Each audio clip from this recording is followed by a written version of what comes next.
Salutations à toutes et à tous, bienvenue dans ce nouveau numéro des Vendredis d'Histoire où j'ai décidé de vous lire Le dîner surprise d'Astrid Desbordes et illustré par Pauline Martin. C'est édité par Albin Michel Jeunesse. Alors à votre avis, quelle va être la surprise de ce dîner? Il n'y a qu'un seul moyen de le savoir, c'est d'écouter l'histoire. Ce soir-là, la poule avait invité l'ours, l'écureuil et la souris à dîner. Mais ce n'était pas un dîner ordinaire, avec de la soupe et des carottes par exemple. Non, pas du tout. Pour l'occasion, la poule avait préparé un gâteau au fromage frais, avec des baies et des grains de sucre. On frappa. « Entre mon ami, dit la poule, et ferme bien la porte derrière toi, car dehors il neige et le feu crépite chez moi. »« C'est moi, loup. Mais ne crains rien, poule. J'ai froid.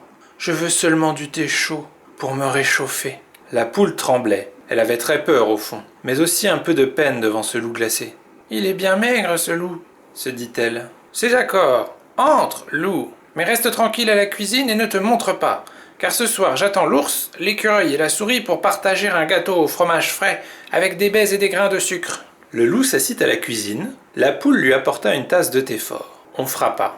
« Entre mon ami, dit la poule, et ferme bien la porte derrière toi, car dehors il neige et le feu crépite chez moi. »« Bonsoir, poule, dit l'ours. Je t'ai apporté une motte de beurre et... Oh Seigneur, je n'aime pas ce que je vois là-bas. »« Vraiment ? C'est pourtant un gâteau au fromage frais avec... » Mais l'ours n'entendit rien.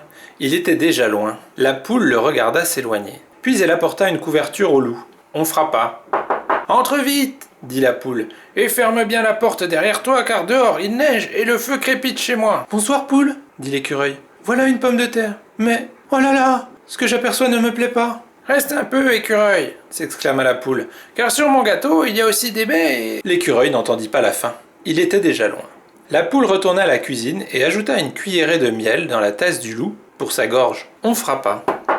« Entre, souris, dit la poule, et ferme bien la porte derrière toi, car dehors il neige et le feu crépite chez moi. »« Bonsoir, poule, je t'ai apporté une branche de persil, mais... Oh, ce qu'il y a ce soir chez toi ne me dit rien qui vaille. »« Oh non, dit la poule, ne pars pas déjà, car sur mon gâteau, il y a aussi des grains de sucre et... » Mais la souris n'en sut rien de plus et s'enfuit à grands pas. La poule referma la porte et s'assit face au loup à la cuisine. « Mes amis sont tous partis, loup. Je crois qu'ils n'aimaient pas mon gâteau. C'est dommage. Et toi, est-ce que tu l'aimes ?»« Je ne sais pas, dit le loup. Je n'en ai jamais goûté. » Le loup avait bien chaud à présent. « Il n'est pas si maigre, se dit la poule. »« D'habitude, dit le loup en s'approchant de la poule. Je ne mange que de la poule rôtie dans le feu qui crépite, avec du beurre frais, une pomme de terre et une branche de persil. » Mais ce soir-là, chez la poule, le loup n'eut pas envie de cela.